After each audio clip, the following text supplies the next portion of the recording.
Énorme et Joanne, nous sommes sur ce plateau pour vous servir, pour vous donner l'actualité de ces jours. Vous voulez être au courant de ce qui se passe ici et là au travers des mondes, mesdames et messieurs, sur la bonne place et sur le plateau, votre chaîne. Bonjour et bienvenue à suivre cette succession d'actualités. Au moins 200 personnes ont perdu la vie lors d'un écroulement des terres dans la mine de Roubaïa suite à une pluie abondante qui s'est abattue sur cette zone. Pour le ministre des Mines, Louis Watoum Kabamba, une mine ne peut s'écrouler que quand elle a été mal gérée. On l'écoute dans son speech de condoléances.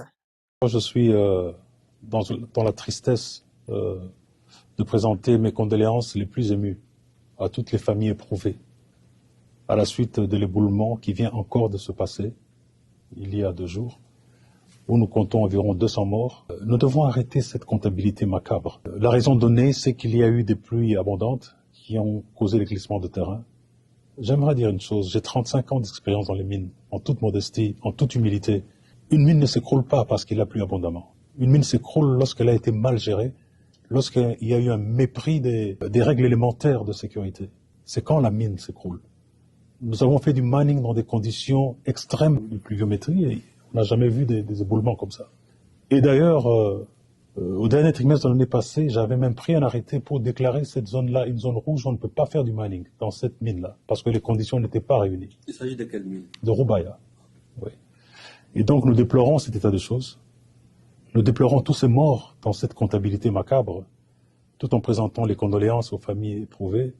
Et nous formulons de tous nos voeux le retour de la paix et de la sécurité, de la stabilité dans cette partie du pays, pour que nous reprenions contrôle de ces mines et nous puissions les gérer avec la responsabilité. Lors de la tenue du Conseil de sécurité des Nations Unies ce jeudi 5 mars 2026, la République démocratique du Congo, au travers son représentant, a confirmé sa volonté de collaborer avec ce multiples partenaires afin de promouvoir une gouvernance équitable, responsable et transparente des ressources naturelles au profit de la paix dans la République démocratique du Congo. Suivez.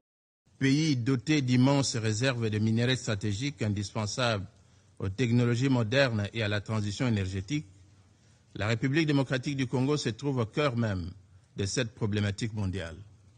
Pourtant, ces ressources qui devraient constituer un puissant levier de développement et de prospérité pour nos populations ont surtout suscité d'importantes convoitises qui ont contribué à alimenter des cycles de violence persistants dans certaines régions de notre territoire. Monsieur le Président, le XXIe siècle se caractérise par l'émergence de ressources minérales stratégiques, notamment le cobalt, le coltan, le lithium, l'or et les terres rares, devenus des piliers essentiels de transformation technologique et énergétique de notre époque. Cette dynamique s'accompagne également de risques croissants pour la paix et la sécurité internationale. Dans certains contextes fragiles, la compétition pour le contrôle des ressources naturelles alimente des cycles de violence et contribue à l'émergence d'une véritable économie de guerre. L'extraction artisanale illégale, les taxations informelles ainsi que les réseaux de contrebande transfrontalière permettent à certains groupes armés de financer leurs activités et d'entretenir des conflits prolongés. Mon pays en est la parfaite illustration. En effet, depuis près de 3 décennies, la partie orientale de la République démocratique du Congo demeure le théâtre de violences persistantes, largement alimentées par l'exploitation et le commerce illicite des ressources naturelles. Cette situation a plongé des millions de civils dans l'insécurité chronique, provoqué des déplacements massifs de populations et fragilisé durablement les structures économiques et sociales. C'est ici le lieu de remercier les États-Unis d'avoir bien pensé à imposer des sanctions ciblées contre les fauteurs de troubles dans la région des Grands Lacs, à savoir les forces de défense rwandaises et leurs supplétifs du M23.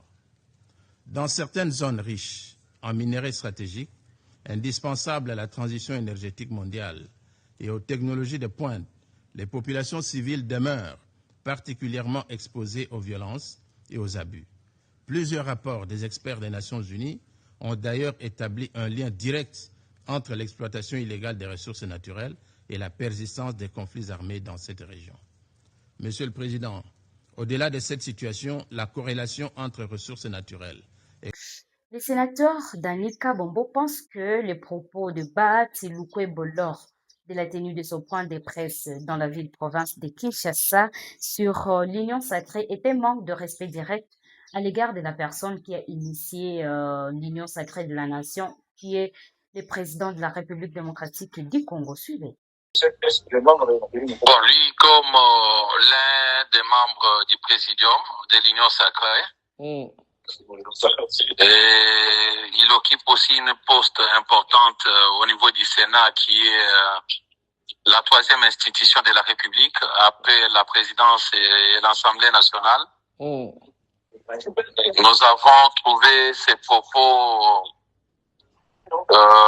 qui ne sont pas du tout corrects et manquent du respect envers l'autorité morale qui est l'initiateur lui-même de l'Union sacrée.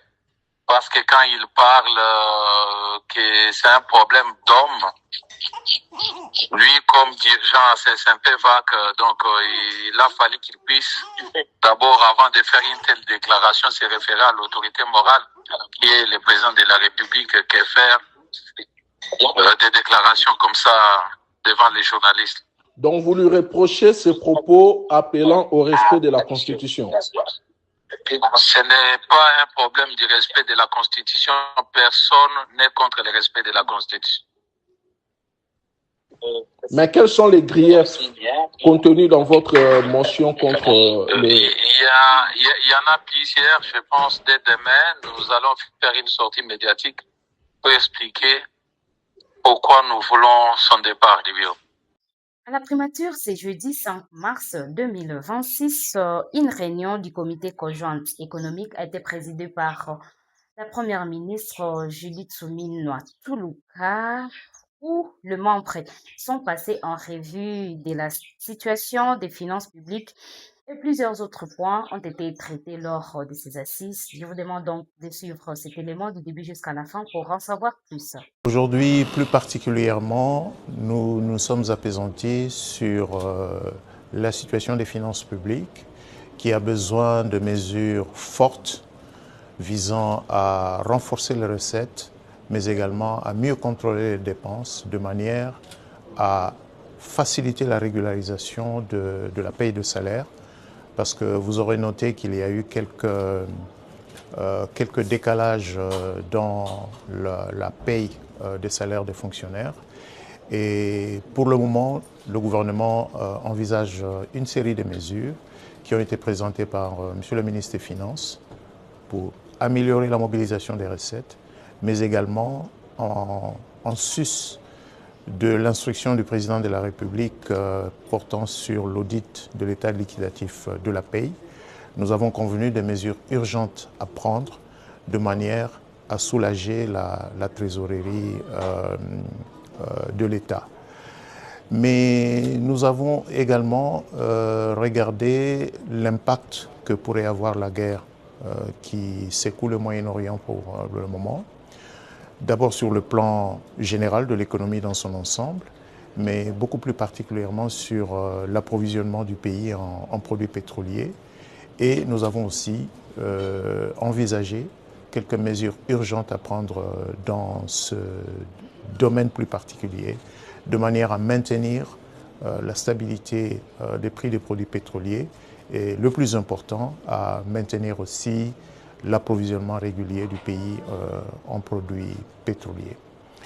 Monsieur le ministre de l'Emploi et du Travail a fait rapport au comité de l'inauguration prochaine de nouveaux centres de l'INPP, de l'Institut national de préparation professionnelle, et de l'annonce prochaine des données sur la création de nouveaux emplois depuis 2023, 2024 et 2025. Il y a une enquête qui est en cours et dont les résultats seront rendus publics vers la fin de ce mois de mars. Vous vous rappellerez que le premier engagement du chef de l'État pour son deuxième mandat, c'était la création de plus d'emplois dans le pays. Mais justement, je vous parlais là, le décalage est dû à une tension sur la trésorerie. Il y a quelques mois déjà, le gouvernement mettait l'accent sur le poids grandissant de la masse salariale. Aujourd'hui, quand vous avez la masse salariale qui a atteint des niveaux quand même assez élevés, vous avez les dépenses sécuritaires qui se justifient vu le contexte dans lequel se trouve le pays et qui sont également très élevées. Vous avez les dépenses humanitaires qui peuvent se justifier également par justement la situation de guerre. Cette forte pression de ces dépenses sur les recettes régulières, c'est ça qui justifie ce décalage. Et pour le moment, justement, vous avez vu que la réunion a pris quand même un peu plus de temps que d'habitude. C'était pour examiner de manière précise les mesures qui doivent nous permettre de revenir à une situation de paiement régulier des salaires. Ça va prendre encore peut-être quelques petits mois, mais ces efforts vont être constants. L'objectif du gouvernement, c'est de revenir à la paye des salaires dans le mois, comme ce fut le cas au cours des mois passés. À Kinshasa, la Régie des eaux a annoncé le lancement d'une usine de production d'eau dans les bouteilles sur toute l'étendue de la République démocratique du Congo. On écoute le directeur général de la Régie des eaux Kinshasa dans cet élément des Top Congo. Dans notre stratégie de diversification, parce que nous voulons minimiser l'impact de l'État en termes de consommation sur la compagnie, nous sommes en train de chercher d'autres sources de financement. Je vous ai dit que nous allons lancer très bientôt une usine de production d'eau en bouteille, que nous comptons d'ailleurs multiplier dans plusieurs villes de notre pays.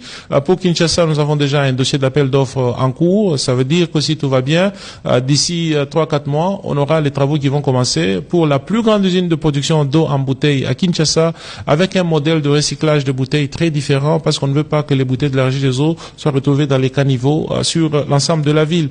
Nous avons aussi une technologie en cours pour devenir un payment service provider sur l'ensemble de la ville, pourquoi pas sur l'ensemble du pays, avec des services de paiement qui peuvent rapporter beaucoup de revenus à la Régie des eaux. Mais tout ça, nous diversifions pour augmenter les revenus, mais aussi pour que quand l'État ne paye pas, qu'on ne soit pas impacté dans le plan d'affaires que nous avons, dans le budget annuel que nous avons, et surtout dans les performances que nous avons. Parce que nous faisons ces plans d'affaires, nous faisons ces budgets annuels en tenant compte des paiements qui vont venir de l'État. Et si ces paiements viennent une fois tous les 10 mois, une fois tous les 12 mois, impossible de tenir un plan d'affaires, impossible de réaliser la performance que nous voulons. Donc, nous avons une stratégie en cours et nous sommes en train de l'appliquer et nous pensons que nous allons y arriver. Donc, pour que la Régie des eaux devienne la meilleure en Afrique, nous allons mettre en application cette stratégie. C'est par cet élément, messieurs et dames, parlant de la Régie des eaux, que nous clôturons notre édition. Merci à vous de l'avoir suivi avec attention. Au revoir et à la prochaine.